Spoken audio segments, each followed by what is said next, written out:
Mesdames, Messieurs, bonjour. Merci de nous rejoindre pour cette nouvelle édition à la une de ce mardi 23 décembre.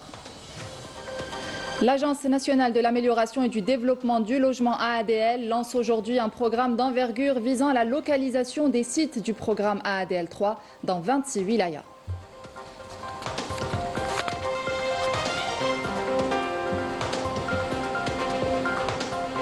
La 33e édition de la foire de la production algérienne se poursuit. Zoom ce midi sur les startups présentes qui ont l'opportunité de promouvoir leurs produits et de poser les bases de projets économiques durables.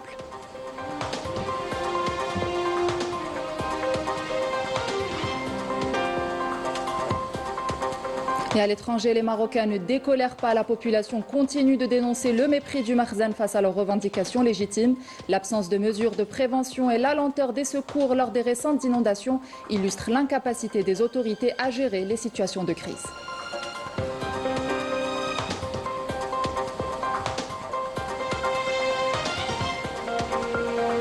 Cinéma à la fin de cette édition avec le film Ruqya, le premier film d'épouvante du réalisateur Yassine Roussim qui promet une expérience intense que le public est invité à découvrir. Bienvenue à tous. Tout d'abord, cette annonce au profit des souscripteurs du programme AADL 3, conformément aux instructions du président de la République Abdelmadjid Tebboune, visant à localiser rapidement les sites du programme AADL 3. L'Agence nationale de l'amélioration et du développement du logement AADL a lancé aujourd'hui un programme d'envergure de localisation dans 26 wilayas.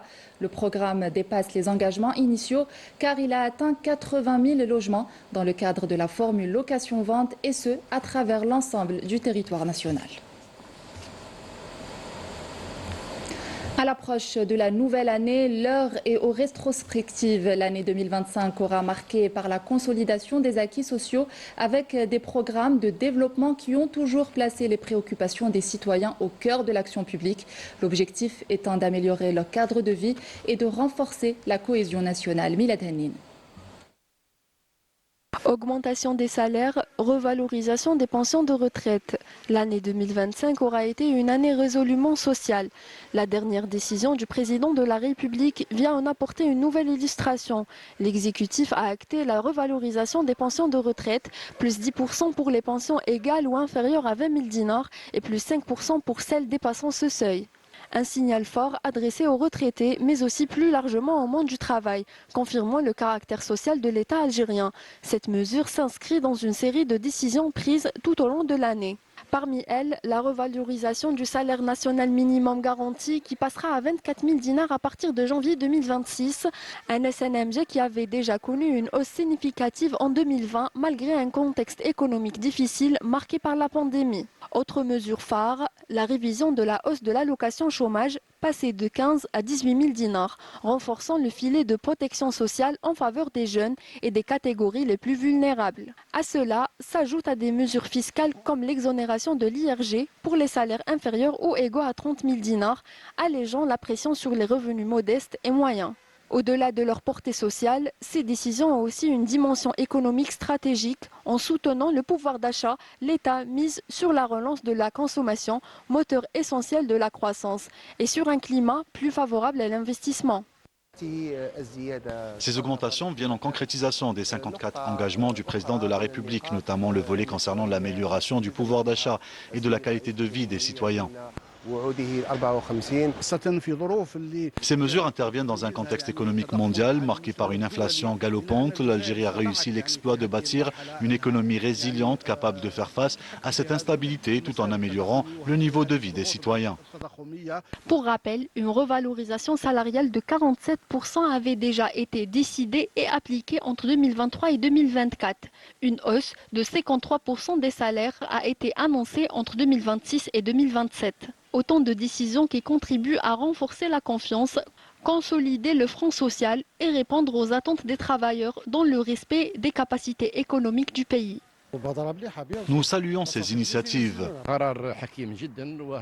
Ce sont des décisions qui interviennent en concrétisation des engagements du président de la République qui place le citoyen au cœur de toutes les priorités.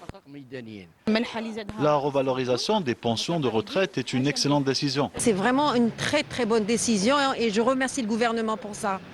En filigrane, une orientation claire, placer le citoyen au centre des politiques publiques, soutenir le travail, accompagner les catégories les plus fragiles et bâtir pas à pas un État social plus juste et plus équitable. La 33e édition de la foire de la production algérienne qui se poursuit au Palais des Expositions des Pins Maritimes à Alger, met particulièrement l'accent sur l'entrepreneuriat et l'innovation. Elle met également en lumière les start-up et les technologies modernes, offrant ainsi aux jeunes entreprises l'opportunité de promouvoir leurs produits et de poser les bases de projets économiques durables. Myriam Damis. Le salon de la production algérienne a été marqué par une forte participation des start-up, notamment dans les domaines de l'innovation. Parmi elles, des entreprises spécialisées dans la fabrication de l'enrobé à froid, conditionné en sac, destiné à la réhabilitation des routes. Cette production entièrement locale affiche un taux d'intégration estimé à 95%. Le salon a ainsi constitué une véritable vitrine pour ces jeunes entreprises, leur offrant l'opportunité de promouvoir leurs produits et de poser les bases de projets économiques durables. Nous présentons notre produit. Il s'agit d'un enrobé à froid, une solution pratique et efficace pour la réhabilitation des routes. Ce produit permet d'intervenir sans fermer les routes ni perturber la circulation, en effectuant des réparations rapides et simples. Nous sommes une start-up créée en 2022. Nous ambitionnons de couvrir prochainement l'ensemble du territoire national. Nous avons également été contactés par des clients étrangers. Nous tentons de nous positionner sur le marché international.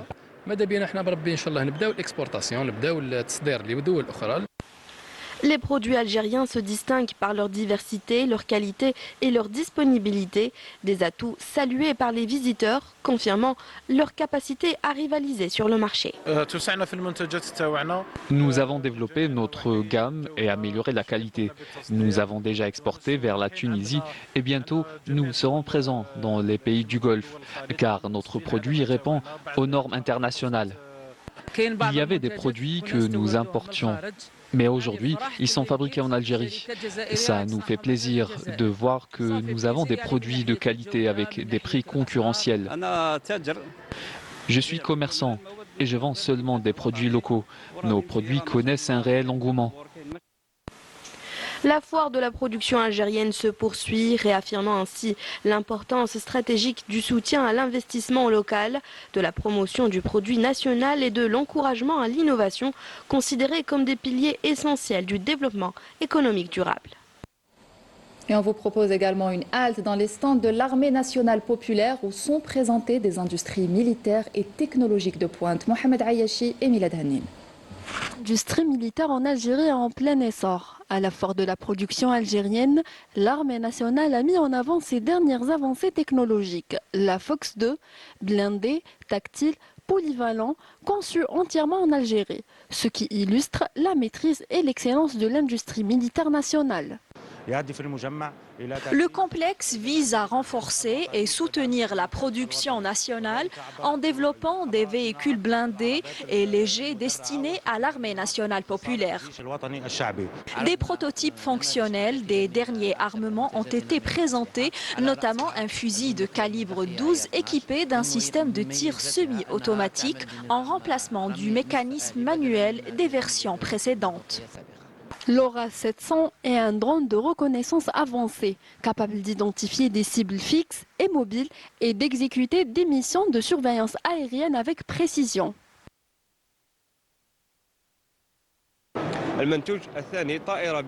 Ce drone a été fabriqué et développé pour transporter des charges pouvant atteindre 7 kg.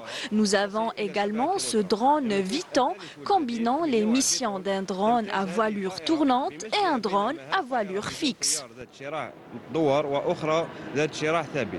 Ces réalisations reflètent les progrès significatifs concrétisés par l'armée populaire nationale.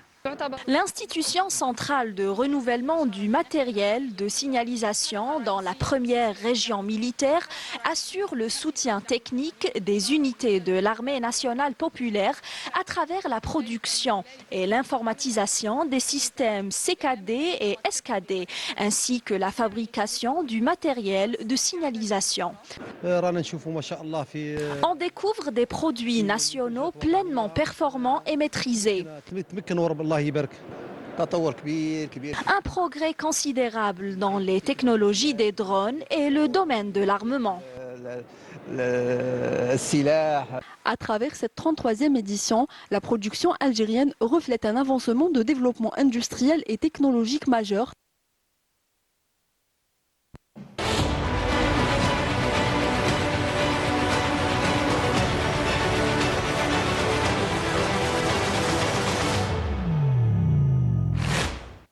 Et les Marocains ne décolèrent pas, la population continue de dénoncer le mépris du Makhzen face à leurs revendications légitimes. L'absence de mesures de prévention et la lenteur des secours lors des récentes inondations illustrent l'incapacité des autorités à gérer les situations de crise. Milad Hanin. Les récentes inondations ont dévasté la ville marocaine d'Asfi. Des familles entières se retrouvent sans abri, en proie au froid et à la misère, complètement ignorées par le Makhzen. On nous a fait sortir par un passage étroit à l'aide d'une échelle. C'est ainsi qu'une femme et sa fille ont pu être évacuées. J'ai dû utiliser une brouette pour évacuer les gravats de ma maison. Nous avons énormément souffert. L'eau a tout envahi et nous n'avions nulle part où aller. Tout ce que je possédais a été détruit. Nous avons évacué nos enfants par là. Tout le monde criait et pleurait. Nous avons passé la nuit chez nos voisins, mais notre maison n'est plus habitable. Les inondations ont causé d'importantes pertes humaines et des destructions d'infrastructures. L'absence de prévention et les secours tardifs illustrent l'incapacité du Makhzen à gérer les situations de crise. Où sont les responsables? Où sont ceux qui devaient secourir les personnes alors que la population est venue en aide aux sinistrés? Les autorités, elles, étaient absentes.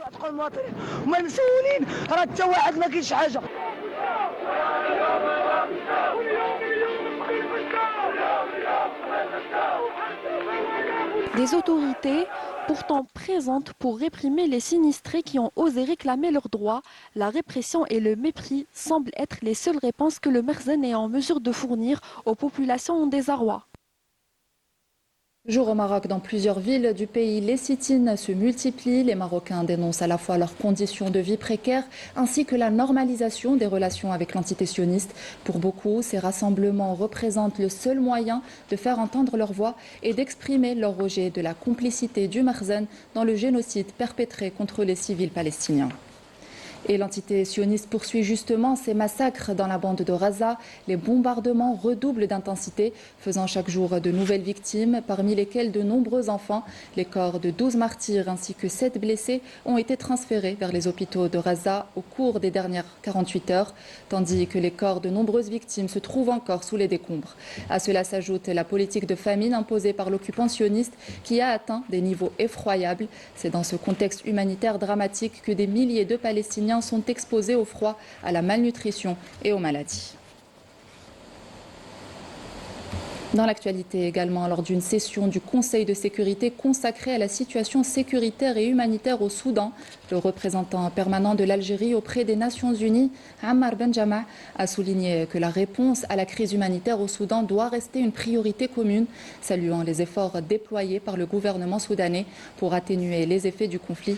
Il a également appelé à maintenir la coordination avec les partenaires internationaux afin d'acheminer l'aide humanitaire aux populations affectées. Je vous propose de l'écouter. Il est impossible de parvenir à une solution à ce conflit par le recours à la force. Seul un dialogue inclusif et de véritables négociations peuvent conduire à une solution durable. Une solution menée sous direction soudanaise et qui bénéficie du soutien de la communauté internationale. Il est important de trouver des espaces pour la diplomatie internationale et la médiation, afin de rapprocher les positions et les visions dans le plein respect de la souveraineté nationale du Soudan, de son unité et de son intégrité territoriale. Avec l'existence d'un seul gouvernement légitime, ces efforts diplomatiques et initiatives requièrent une coordination accrue. En France, la langue arabe était à l'honneur lors d'une soirée organisée par le consulat d'Algérie à Bobigny, avec l'objectif de transmettre cette langue spirituelle et de civilisation aux jeunes générations. Un événement tenu dans le cadre du mois dédié à la langue arabe. Afaf Belhouchet. C'est une soirée culturelle placée sous le signe de la transmission et de la continuité qu'a abrité le consulat d'Algérie à Bobigny à l'occasion du mois de la langue arabe et de la journée mondiale qui lui est consacrée. Un débat porté par deux axes principaux, la portée civilisationnelle et celle religieuse de la langue arabe. Langue de civilisation et de création, l'arabe a traversé les siècles en portant les arts, la poésie, la pensée, insiste le conférencier, mais elle est aussi une langue de présent, parlée, écrite, enseignée et reconnue depuis 1973 comme langue officielle des Nations Unies. D'expliquer un petit peu la trajectoire de la langue arabe en Algérie sur le plan culturel, sur le plan historique et sur le plan linguistique, les difficultés qu'elle a rencontrées et les avancées qu'elle a à ce jour, le mixage un petit peu de plusieurs langues vis-à-vis de l'arabe, c'est-à-dire plusieurs langues qui ont permis à l'arabe, surtout actuel, ce qu'on appelle la darja, d'être émancipée, d'être une langue presque nationale. Sur le plan spirituel, la langue est celle de la révélation, du Saint-Coran, du rituel de la prière. Elle occupe une place singulière dans l'histoire religieuse et dans une pratique quotidienne de millions de fidèles à travers le monde. Une langue où le sens se transmet autant par le mot que par la récitation, le souffle et le rythme. من الجانب الديني يعني سأبين كل الآيات التي صدرت فيما يخص بأن القرآن أنزل عربيا وأقدمية اللغة العربية منهم أذكر بعد الأنبياء العرب هم 4 كما أن أول من نطق باللغة العربية هو آدم عليه السلام لما نفخ فيه في روحه قال الحمد لله رب العالمين. Au cœur de cette soirée, un choix fort, celui de la transmission aux enfants, récitation, jeux linguistiques, ateliers d'écriture. Ils découvrent une langue qu'ils héritent, mais qu'ils font déjà vivre à leur manière. Nous sommes venus assister à cette conférence organisée à la médiathèque de Bobigny à l'occasion de la journée mondiale de la langue arabe. Nous avons également exprimé quelques doléances au nom de notre association. Cette conférence destinée au grand public est très importante. Nous y avons appris plein de choses concernant la culture et la langue arabe. Car transmettre une langue, c'est transmettre une mémoire, une identité et un lien au pays. Dans cet atelier de calligraphie, les lettres se déploient, l'encre s'ancre sur le papier. Ce mot, c'est l'Algérie, et dans ce geste silencieux, c'est bien plus qu'un mot qui s'inscrit. C'est le lien avec l'Algérie qui se transmet loin des frontières, mais au plus près des cœurs. Le secrétaire d'État auprès du ministre des Affaires étrangères chargé de la communauté nationale à l'étranger, Sofiane Chaïb, a présidé hier une cérémonie d'accueil en l'honneur d'un groupe d'enfants de la communauté algérienne établie en France, participant au programme Voyage de la mémoire, une initiative visant à renforcer leur attachement à l'histoire et à l'identité nationale. Majda Tchmoun. Après avoir visité le musée national du Moudjahid, les enfants de la communauté nationale établie en France se sont rendus au ministère des Affaires étrangères où une cérémonie leur a été réservée dans le cadre du programme Voyage de la mémoire qui permet aux enfants de découvrir davantage l'histoire de leur pays. L'occasion d'honorer les enfants primés au concours organisé par les consulats algériens en France lors de la commémoration du 17 octobre 1961. C'était formidable, exceptionnel. Il n'y a pas de mots pour définir ce voyage. Je suis trop content. Moi, je vais tout raconter dans les moindres détails, tout. L'Algérie, j'ai envie d'y aller à chaque vacances. J'ai tout aimé parce que جانا هنا شفنا les ministres هدرنا ضحكنا درنا les photos درنا les souvenirs كي نروح لفرنسا de façon نقول كاع الصحة باش merci à notre président وان دوتر vive l'Algérie. J'ai aimé le musée et j'aime beaucoup l'Algérie. J'ai fait un dessin et j'ai gagné. On a découvert la culture et l'histoire quand il y avait la France qui a colonisé l'Algérie. Monsieur Tebboune, je le remercie pour ce voyage.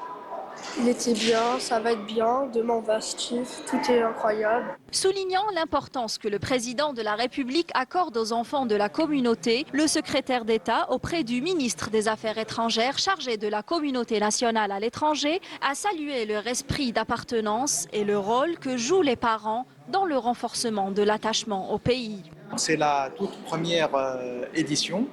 Vous savez que la question de la mémoire occupe une place importante dans l'échelle des priorités des hautes autorités nationales, sachant que Monsieur le Président de la République a pris de nombreuses décisions concrètes pour justement préserver cette mémoire. Nous avons exposé des dessins d'enfants qui ont participé à un concours en coordination avec le ministère des Moudjahidines et des Ayants droit. Et la décision a été prise de leur préparer un voyage pour les lauréats qui ont réussi dans ce concours, une vingtaine d'élèves de différentes parties du territoire français, puisque le concours a été organisé par l'ensemble de notre réseau consulaire. Et donc le programme qui leur a été concocté vise justement à perpétuer cette mémoire, à leur faire connaître l'histoire de la mère patrie à travers une série d'activités à caractère historique mais aussi culturel. Le programme va inclure également d'autres visites, que ce soit à Alger ou dans d'autres wilayas. Il y aura une journée aussi qui sera dédiée à la mémoire environnementale. Il faut transmettre en fait ce qu'on a appris de nos parents, de transmettre bien sûr à cette génération à venir. Pour la suite du programme, accompagnés de leurs parents, les enfants iront découvrir la beauté de la wilaya de Sétif. 7e art avant de refermer les pages de ce journal avec Roqia, le premier film d'épouvante du réalisateur algérien Yanis Qoussim, projeté hier soir dans les salles de cinéma d'Alger, d'Oran et de Constantine. Roqia promet une expérience intense que le public est invité à découvrir. Notre journaliste Meissa Lebouhla vous propose un petit aperçu.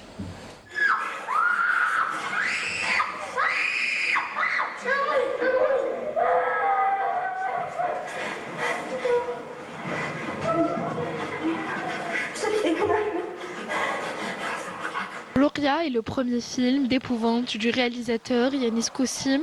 Le long métrage explore un registre encore peu investi par le cinéma algérien. Il mêle horreur psychologique, thriller et drame. Les choses sont mises en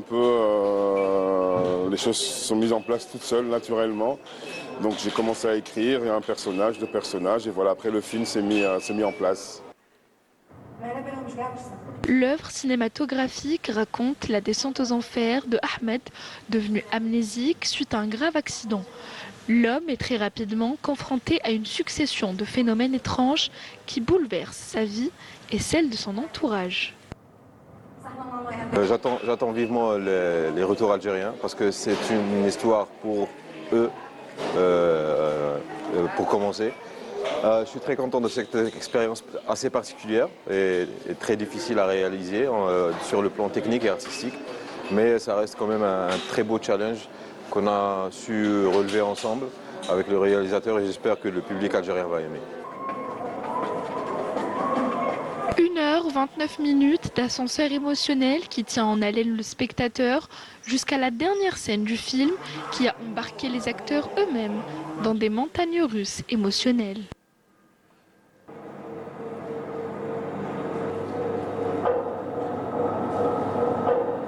Très bon film, si je peux me permettre, le premier film d'horreur algérien. Très content d'y être, très content d'être dans le casting. Une très très belle expérience de tournage, ça me change un peu de ce que j'ai l'habitude de jouer. Et puis le film d'horreur algérien, le premier, c'est un honneur et une chance d'y participer et de faire partie du casting. Donc on attend là les retours, mais déjà les retours ont été très positifs, alhamdoulilah. En Italie, à la Mostra de Venise, à Jeddah pour le Red Sea Film Festival, à Leeds notamment, on a gagné un prix. En Grèce aussi et ici pour le Festival international d'Alger, donc alhamdoulilah, je suis très content. Il y a une scène qui m'a marqué, je ne vais pas la citer pour laisser le suspense, mais c'est une scène où on entend un cri et moi on ne m'avait pas prévenu. Du coup je suis là et j'entends le cri et j'ai crié aussi, je ne m'y attendais pas. Nous avons beaucoup travaillé pour offrir au public une expérience de qualité, portée par un casting jeune et algérien.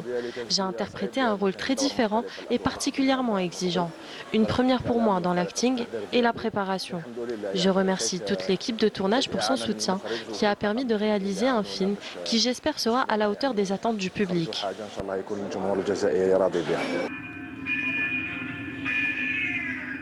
Présenté en première mondiale à la Mostra de Venise dans le cadre de la Semaine internationale de la critique, Roqia offre une expérience intense que le public est invité à découvrir.